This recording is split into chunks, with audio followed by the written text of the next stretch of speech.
नमस्कार, मैं हूं दीपाली राणा। आप देख रहे हैं मिड कैप मंत्रा। शुरुआत करते हैं इस वक्त की हेडलाइंस के साथ। यूएस फेड के रेट कट बूस्टर से बुल्स का जोश बढ़ा। निफ्टी करीब 90 अंक उछलकर 25,400 के पार निकला। निफ्टी बैंक में भी 300 पॉइंट का उछाल। हालांकि ऊपरी स्तरों से हल्का हुआ मिड कैप, स्मॉल कैप्स में खरीदारी कायम।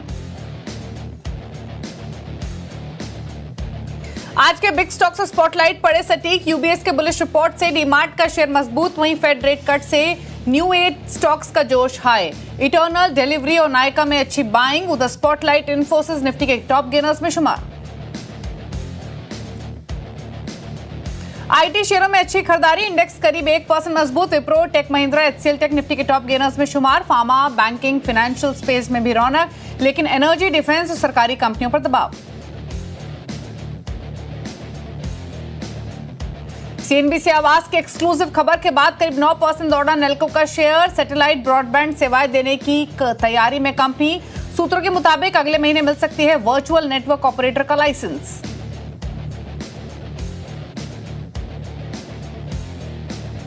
पियरे होटल से हिस्सा बेचेगी इंडियन होटल्स। मीडिया रिपोर्ट्स के मुताबिक 17 से 18 हजार करोड़ रुपए में हिस्सा बिक्री संभव।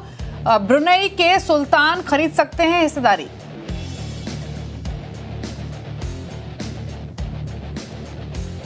%12 की दौड़ लगाकर हीरो ऑफ द डे बना पूनावाला फिनकॉर्प। 17 महीने के हाइस पर शेयर। प्रमोटर राइजिंग सन होल्डिंग्स को कंपनी ने जारी किए 3 करोड़ से ज्यादा शेयर। ब्लॉक डील के बाद टूटा 6% कोहेंस लाइफ। 8.87% इक्विटी ने बदले हाथ। जसमिनल होल्डिंग्स की हिस्सा बेचने की खबरें। सीएनबीसी आवास की खबर पर मोहर।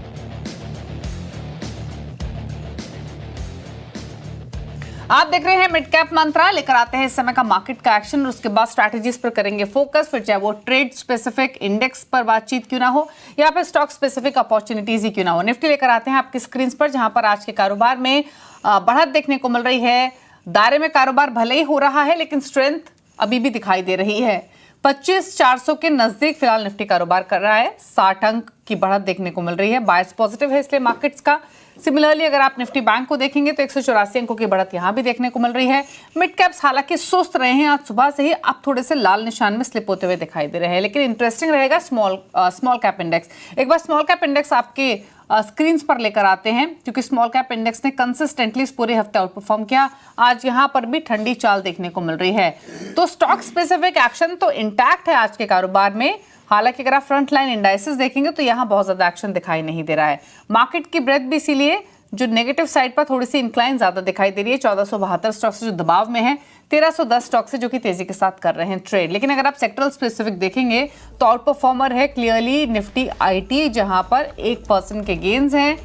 आईटी में बाइंग सस्टेन होती हुई दिखाई दे रही है इस हफ्ते की शुरुआत से ही। बाकी पॉकेट्स देखेंगे तो थोड़ी बहुत खरीदारी Nifty bank, financials, FMCG, pharma में देखने को मिल रही है। प्रेशर कहां है तो सबसे ज्यादा प्रेशर तो देखने को मिल रहा है डिफेंस स्पेस में, ½ नीचे है। थोड़ा प्रेशर ऑटो में है। रियल्टी, ऑयल एंड गैस भी 1/4% नीचे है। कैपिटल गुड इंडेक्स ½ नीचे है। मेटल्स बिल्कुल फ्लैट ट्रेड करते हुए दिखाई दे रहे हैं। तो ये रहा सेक्टर का एक्शन। अब अपॉर्चुनिटीज कहाँ हैं या ट्रेडर्स को क्या करना है, इस पर करते हैं बातचीत। प्रतिफिनमार्ट के हरीश जुजारे हमारे साथ हैं। Harish, good afternoon. बताइए, पहले तो निफ्टी बैंक निफ्टी पर रहा है, थोड़ा रेंज बाउंड ट्रेड दिखाई दे रहा है, बट कोई trading opportunity till market closing है क्या? गुड आफ्टरनून दीपाली जी। बिल्कुल, हमने देखा है तो मार्केट में एक अच्छा रैली देखने मिल रहा था। लास्ट ऑलमोस्ट देखा है तो इस महीने में ऑलमोस्ट 1000 पॉइंट का रैली देखने मिल रहा है निफ्टी में। तो मुझे लग रहा है कि निफ्टी कहीं ना कहीं थोड़ा बहुत शॉर्ट टर्म में एक ओवरबॉट सिनेरियो में मूव होते हुए नजर आ रहा है, जहाँ पर मुझे लग रहा है कि 25,450 से लेकर 500 के आसपास एक ट्रेंड लाइन रेजिस्टेंस दिखाई दे रहा है। तो मुझे लग रहा है कि यहाँ पे थोड़ा बहुत कॉशियस अप्रोच से जाना चाहिए। तो क्योंकि ऑलरेडी हमें 1000 पॉइंट का मूव देखने मिल रहा है, तो हो सकता है कि छोटा सा करेक्शन भी देखने मिल सकता है 1-2 दिनों में। तो उसके लिए थोड़ा वेट करना चाहिए। बाय ऑन डिप्स के लिए स्ट्रैटेजी बनानी चाहिए, एक दिन के लिए थोड़ा कॉशियस के साथ। और बैंक निफ्टी की बात करते हैं, बैंक निफ्टी में मुझे लग रहा है कि अभी सपोर्ट जोन के आसपास ही है। 55,400 से लेकर 51,300 के आसपास सपोर्ट जोन बने हुए हैं। तो मुझे लग रहा है कि बैंक निफ्टी में थोड़ा और उछाल हो सकता है, जो कि 56,000 तक एक्सपेक्ट कर सकते हैं ऊपर की ओर। तो ओवरऑल मुझे लग रहा है कि बाय ऑन डिप्स का स्ट्रैटेजी मेंटेन करना चाहिए। आज के लिए थोड़ा अवॉइड करना चाहिए बाइंग, मेरे हिसाब से थोड़ा डिप आना चाहिए निफ्टी में, क्योंकि जो 1000 पॉइंट का रैली हो चुका है, तो वहाँ पे मुझे लग रहा है कि डिप्स के लिए वेट करना चाहता हूँ निफ्टी इंडेक्स में। मेरा 2 स्टॉक्स है मेरे रडार पे आज के लिए बाइंग के लिए। पहला स्टॉक रहेगा Hyundai में अगर Hyundai की चार्ट स्ट्रक्चर देखते हैं, बिल्कुल एक ट्रायंगल पैटर्न का ब्रेकआउट दिया, क्लियरली एक higher top higher bottom intact होते हुए stock price almost all time high के आसपास मूव हो रहा है। मुझे लग रहा है कि यहाँ पे फिर से एक ब्रेकआउट दिया कल के ट्रेडिंग सेशन में, जहाँ पे मुझे लग रहा है कि टारगेट्स के ऊपर की ओर 2900 तक एक्सपेक्ट कर सकते हैं स्टॉक में मूवमेंट, और स्टॉप लॉस मेंटेन करना चाहिए 2600 Hyundai मोटर्स में। और दूसरा स्टॉक रहेगा मेरा दूसरा स्टॉक रहेगा हिंदुस्तान यूनिलीवर। अगर हिंदुस्तान यूनिलीवर में की बात करते हैं, जहाँ पे देखा जाए तो कुछ दिनों से एफएमसीजी में सुस्त रुझान था, और मुझे लग रहा है कि यहाँ पे फिर से एक बार मोमेंटम बिल्टअप होते हुए नजर आ रही है। तो मुझे लग रहा है कि एक हिंदुस्तान यूनिलीवर बाय करना चाहिए करंट लेवल्स पे, जहाँ पे मुझे लग रहा है कि ऊपर के और टारगेट्स 2720 को एक्सपेक्ट कर सकते हैं, और स्टॉप लॉस मेंटेन करना है 2520 के लिए। ओके, तो HUL Hyundai ये दो स्टॉक्स आपको रेकमेंड किए गए हैं खरीदारी के लिए हरीश की तरफ से। लेकिन अब मिड कैप्स का हाल लेकर आते हैं। इंडेक्स तो आपने देखा है थोड़ा सा ठंडा हो रहा है, लाल निशान में आ चुका है दिन के लोअर लेवल्स पर, अब 100 अंकों का प्रेशर भी है। लेकिन स्टॉक स्पेसिफिक पॉकेट्स अगर आप देखेंगे तो कई पॉकेट्स दिखाई देंगे जहां पर एक्शन है। IT के साथ शुरुआत करेंगे। न्यूजन सॉफ्टवेयर 6% ऊपर, 5% ऊपर है रामको सिस्टम्स, जेंसर में 2.25% के बाइंग, सोनाटा 2.5% ऊपर कर रहा है ट्रेड आज के सेशन में। फार्मा में जहां पर बाइंग है उसमें नेटको फार्मा 3.25% ऊपर, 1.5% ऊपर ऑर्किड फार्मा, बायोकॉन 2% ऊपर, 2% ऊपर ग्लेनमार्क फार्मा कर रहा है ट्रेड। FMCG में चाहे बाइंग है उसमें बजाज कंज्यूमर 9% ऊपर, हेरिटेज फूड्स 9% ऊपर, मैरिको पराग मिल्क में भी 1% से लेकर 3-3.5% का मूव देखने को मिल रहा है। शुगर्स में शुगर स्टॉक्स में बाइंग है रेणुका शुगर्स 2% ऊपर, धामपुर शुगर में 1.5% की बढ़त है, डालमिया भारत शुगर 1% ऊपर है, 0.5% ऊपर बलरामपुर चीनी कर रहा है ट्रेड। तो ये कुछ स्टॉक्स शुगर स्पेस से जहां पर एक्शन है। NBFC से पूनावाला फिनकॉर्प खबरों की बदौलत 12% ऊपर, 3% ऊपर LIC housing finance, M&M financial 1% ऊपर, 2.25% ऊपर L&T फाइनेंस कर रहा है ट्रेड आज के सेशन में। तो ये वो कुछ पॉकेट्स है जहां पर एक्शन खरीदारी का हमने देखा है। इंडेक्स भले ही लाल निशान में हो, लेकिन पॉकेट्स कई दिखाई देंगी जहां पर अच्छे खासे बाइंग इंटरेस्ट देखने को मिले हैं। लेकिन आगे बढ़ेंगे और अब बात करेंगे टाटा ग्रुप की कंपनी नेल्को की। नेल्को सैटेलाइट ब्रॉडबैंड सेवाएं देने की तैयारी कर रही है। सोर्सेस के थ्रू जो जानकारी मिली है उसके मुताबिक कंपनी ने दूरसंचार विभाग में इसके लिए आवेदन भी दिया है। क्या है डिटेल्स, क्या है एक्सक्लूसिव खबर, तमाम बातें समझते हैं हमारे संवाददाता असीम मनचंदा से। असीम बताइए एक्सक्लूसिव खबर की डिटेल्स। दीपाली, अगर आपको सैटेलाइट ब्रॉडबैंड सर्विसेज देनी है तो आपको GMPCS लाइसेंस चाहिए होता है। नेल्को ने 2022 में इस लाइसेंस के लिए आवेदन किया था, लेकिन 2023 में कंपनी ने अपना आवेदन विड्रॉ कर लिया था। कंपनी ने कहा था कि हम नई पॉलिसी आएगी तो उसके बाद लाइसेंस के लिए दोबारा से आवेदन करेंगे। जो हमें सूत्र बता रहे कि कंपनी ने अब GMPCS VNO लाइसेंस के लिए आवेदन किया है। VNO लाइसेंस जो रेगुलर लाइसेंस होता है उससे थोड़ा सा डिफरेंट होता है। VNO लाइसेंस में आपको अपना नेटवर्क जो है वो नहीं लगाना होता। आप किसी भी मौजूदा लाइसेंस धारक के साथ करार करके आप अपनी सर्विसेज दे सकते हैं। आप अपने ब्रांडिंग के जरिए सर्विसेज बेच सकते हैं, आप अपने कस्टमर्स बना सकते हैं। तो कंपनी अब VNO के जरिए ये सर्विसेज देने की तैयारी कर रही है। कंपनी ने इसके लिए OneWeb के साथ ऑलरेडी करार किया है, तो कंपनी का लाइसेंस अगले महीने मिल सकता है। ये भी बता दूं कि सरकार जल्दी ही सैटेलाइट स्पेक्ट्रम आवंटन करने की तैयारी कर रही है। अक्टूबर-नवंबर में ये सैटेलाइट स्पेक्ट्रम का आवंटन हो जाएगा और उसके बाद कंपनी अपनी सर्विसेज जो VNO के जरिए है वो शुरू कर सकती है। कंपनी अपने नए ग्राहक जोड़ सकती है और सैटेलाइट ब्रॉडबैंड सर्विसेज ऑफर कर सकती है। ओके, तो नेल्को का स्टॉक 7.5% ऊपर, एक्सक्लूसिव डिटेल्स का इंपैक्ट और स्टॉक में अच्छा खासा एक्शन अभी भी होल्ड होते हुए दिखाई दे रहा है। चलिए, शुक्रिया असीम आपका ये डिटेल्स बताने के लिए। रुक रहे हैं इसी के साथ, रुक करते हैं कुछ और खबरों का। 23 सितंबर से आनंद राठी शेयर का IPO खुल रहा है। प्राइस बैंड 393 से 414 रुपये प्रति शेयर रुपए है। इशू साइज 745 करोड़ का है। पूरा का पूरा फ्रेश इशू होगा। कंपनी के कारोबार योजनाओं पर हमारी सहयोगी कंचन नौटियाल ने बातचीत की कंपनी के मैनेजमेंट से, सुनिए। कैपिटल मार्केट की कंपनी आनंद राठी अपना IPO जो है वो लेके आने वाली है।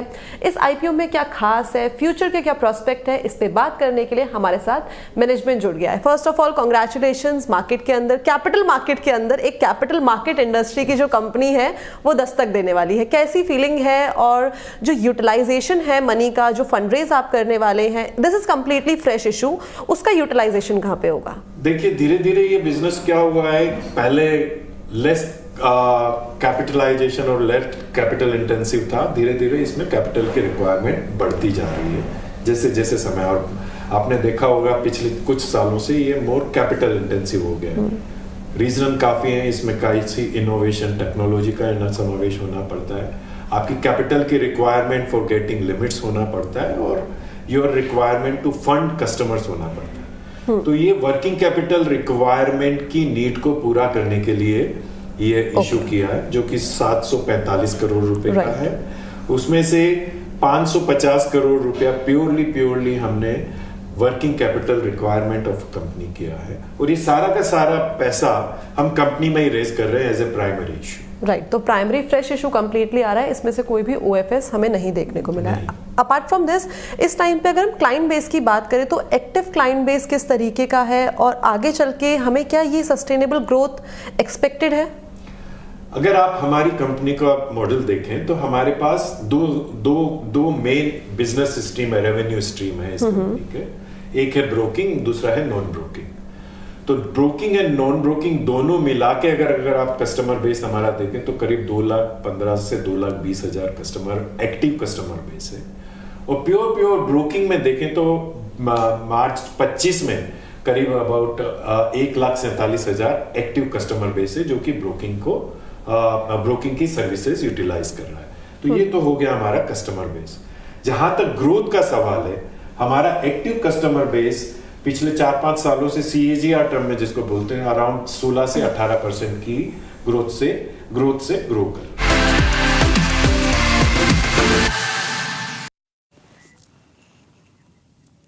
ओके, चलिए, तो आपने सुनी बातचीत आनंद राठी की मैनेजमेंट से। लेकिन आगे बढ़ेंगे और अमेरिका के न्यूयॉर्क में अपना होटल बेच सकती है इंडियन होटल। खबर के मुताबिक इंडियन होटल न्यूयॉर्क के पेरे होटल हिस्सा बेचेगी। इसी खबर पर और डिटेल्स के साथ यतिन मोता हमारे साथ मौजूद हैं। यतिन, बताइए क्या डिटेल्स? जी, अगर हम बात करें इंडियन होटल्स की, तो इनकी जो यूएस में लीज प्रॉपर्टी है जिसका नाम पेरियर है, इसकी जो स्टेक सेल है, इसके अंदर जो हिस्सेदारी है वो चेंज हो सकती है। न्यूयॉर्क टाइम और टाइम्स ऑफ इंडिया के हिसाब से यहाँ $2 बिलियन तक में ओनरशिप की चेंज होती हुई नज़र पड़ सकती है। और जो मिडल ईस्ट की रिच फैमिली ऑफिसेज हैं या वहाँ की जो किंगडम के ओनर्स हैं, उन्होंने इंटरेस्ट जताया है और करीब $2 बिलियन में ट्रांजैक्शन वैल्यू हो सकता है। 2005 से ये होटल जो है ताज की ब्रांड के अंदर मैनेजमेंट कॉन्ट्रैक्ट में है, और इसकी जो लीजेज हैं वो भी इंडियन होटल्स के पास है। ये देखना ज़रूरी होगा कि मैनेजमेंट की क्या इस पे प्रतिक्रिया है, क्योंकि अभी तक वो अवेटेड है। क्या वो अपने लीज राइट्स और मैनेजमेंट राइट्स बेचने वाले हैं, किस तरीके का मुआवजा या कॉम्पनसेशन उनको मिलेगा, क्योंकि जो टोटल डील कंसिडरेशन है वो $2 बिलियन है। तो इसमें से क्या अमाउंट इंडियन होटल्स को आता है वो देखने लायक होगा। लेकिन जो अगर हम बात करें इंडियन होटल्स की, तो ये लॉस मेकिंग ऑपरेशन है उनके लिए। वो सालाना बहुत ज़्यादा लॉस करते हैं, और जो सब्सिडरी है जिसके अंदर ये ओनरशिप है वो 200 करोड़ का सालाना लॉस बताती है। तो कहीं ना कहीं अगर ये ट्रांजैक्शन हो जाता है और किसी प्रकार का कॉम्पनसेशन या किसी प्रकार की लीज राइट का अमाउंट इनको मिलता है, तो वो एक कैपिटल फ्री अप करेगा, नंबर 1, और नंबर 2 जो लॉस मेकिंग ऑपरेशन है इसको भी कहीं ना कहीं विराम मिलेगा। तो ऑफिशियली अभी तक कोई कमेंट नहीं है इंडियन होटल्स का, लेकिन हाँ, ये बहुत बड़ा डेवलपमेंट है। एक आइकॉनिक होटल न्यूयॉर्क की $2 बिलियन में बिक सकती है, जिसका फ़ायदा इंडियन होटल्स को मिलता हुआ नज़र पड़ सकता है। ओके, शुक्रिया यतिन आपका ये डिटेल्स बताने के लिए। तो ये इंपॉर्टेंट खबर इंडियन होटल के पॉइंट ऑफ व्यू से। रुकने से कराते हैं समय का मार्केट का एक्शन, देख लेते हैं क्या रुझान देखने को मिल रहा है। Nifty, bank Nifty, mid cap, small cap indices आपकी स्क्रीन पर। निफ्टी की सबसे पहले देखें तो जो बढ़त हमने देखने को मिली अब तक, उसको होल्ड करने की पूरी जतन कर रहा है निफ्टी, लेकिन इस समय ऊपरी स्तरों से थोड़ा दबाव आते हुए फ्लैट हो चला है। हालांकि बायस अभी भी पॉजिटिव है, 25,350 के आसपास निफ्टी कारोबार करते हुए दिखाई दे रहा है। तो ऊपरी स्तरों से मार्केट अब थोड़ा सा हल्का हो रहा है। एक बार Nifty, bank, mid cap, small cap से लेकर आते हैं। सिमिलरली जैसे निफ्टी नीचे आया है हाई से, वही रुझान आपको बैंक निफ्टी में देखने को मिला, ये भी फ्लैट हो चला है। अब परसेंटेज टर्म्स में देखें सिर्फ 40 अंक ऊपर है Nifty bank. Mid cap index अब लाल निशान में है, यहाँ 86 अंकों की गिरावट देखने को मिल रही है। स्मॉल कैप इंडेक्स भी अपनी बढ़त गंवा चुका है ऊपरी स्तरों से, और यहाँ भी अब फ्लैटिश टोन पे ट्रेडिंग होते हुए दिखाई दे रही है। तो मार्केट्स थोड़ा सा हल्का हो रहे हैं ऊपरी स्तरों से। लेकिन आगे बढ़ेंगे, खिलाड़ी नंबर 1 का अपडेट लेकर आते हैं। सख्त मुकाबला है फिनवर्सिफाई की को फाउंडर ध्वनि पटेल को कोटक सिक्योरिटीज का मोल उठावले और एसएसजी फाइनेंस के विरुद्ध छेदा। रिटर्न की स्थिति आपके सामने, लीड कर रहे हैं अमोल 7.5% रिटर्न के साथ, दूसरे पायदान पर विरल 6.5% के रिटर्न। ध्वनि पटेल का पोर्टफोलियो 3.5% के रिटर्न लैंड कर रहा है। तो ये रहा पूरा अपडेट। इसी के साथ एक ब्रेक पर अब देखिए न्यूयॉर्क कंपनी में बातचीत करेंगे एनएलसी इंडिया के सीएमडी प्रसन्ना कुमार एम से एक ब्रेक के बाद। नमस्कार।